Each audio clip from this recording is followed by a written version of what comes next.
Hi guys, my name is Yessica. Welcome back to my channel. In today's video, we're going to be covering home warranties.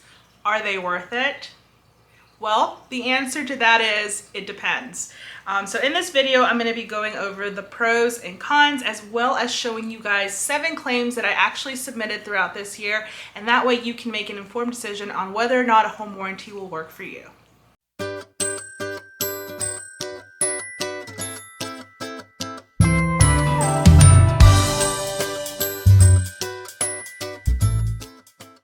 Okay, so let's dive right into the pros and cons of a home warranty.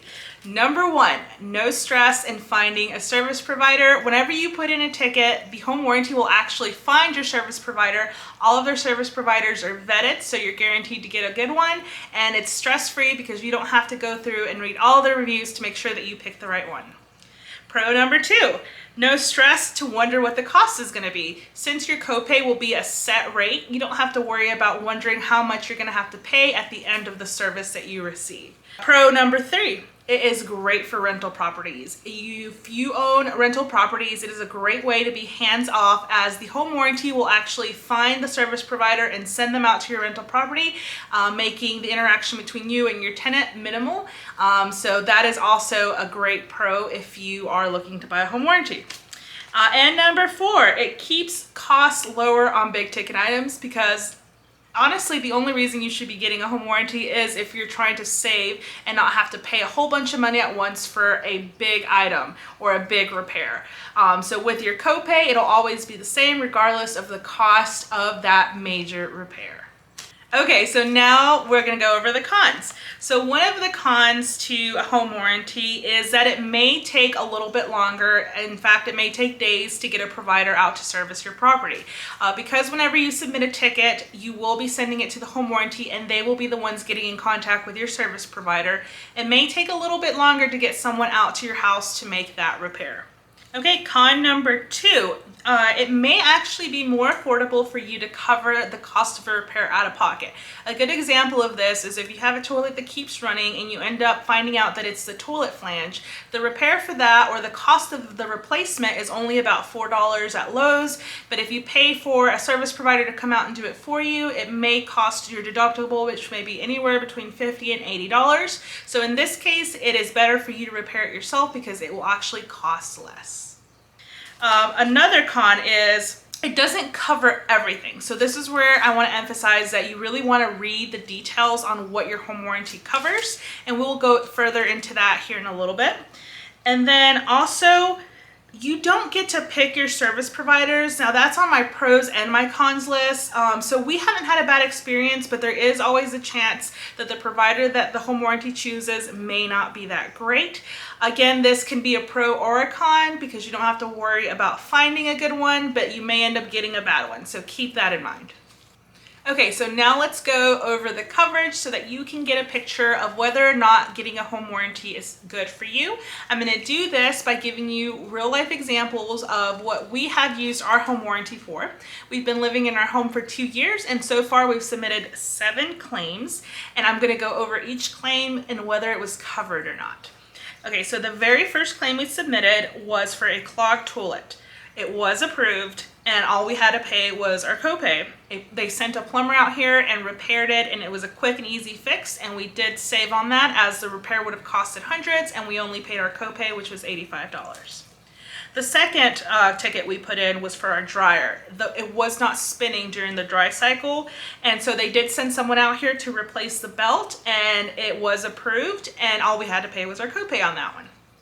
We also had an issue with our washer.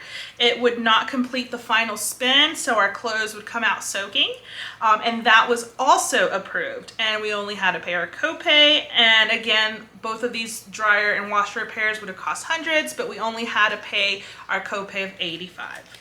Okay, so our fourth ticket was for our garage door. It was not opening and closing. So this is where I want to emphasize, you definitely want to read your policy and all of the exclusions that it may have, because this ticket was actually denied. So on our policy, it clearly states that they only cover the motor for the garage.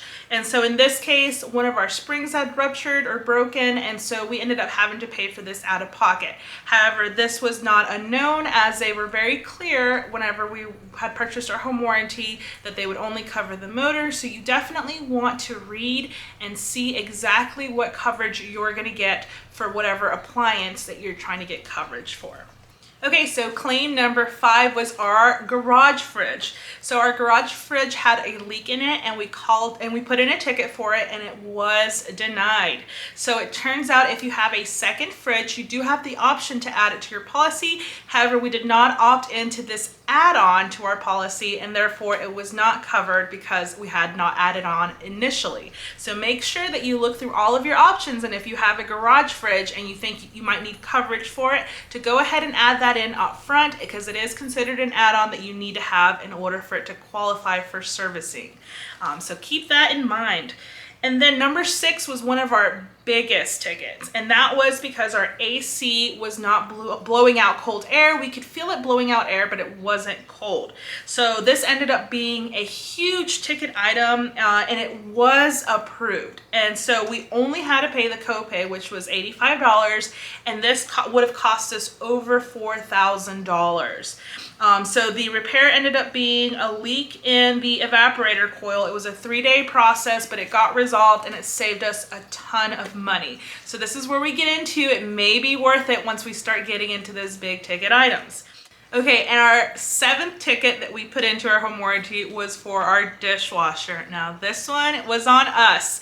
So it turns out one of the light switches that's next to the garbage disposal actually turns on the power to the dishwasher. We didn't realize that. It got turned off somehow, and so we couldn't get the dishwasher to turn on.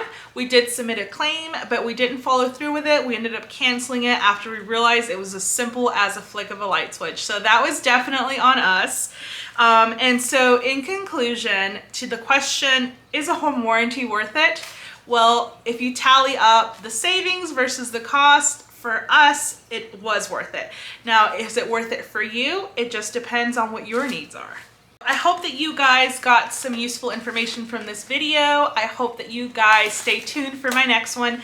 Definitely subscribe so you don't miss my next video, and I'll see you guys in my next one. Bye.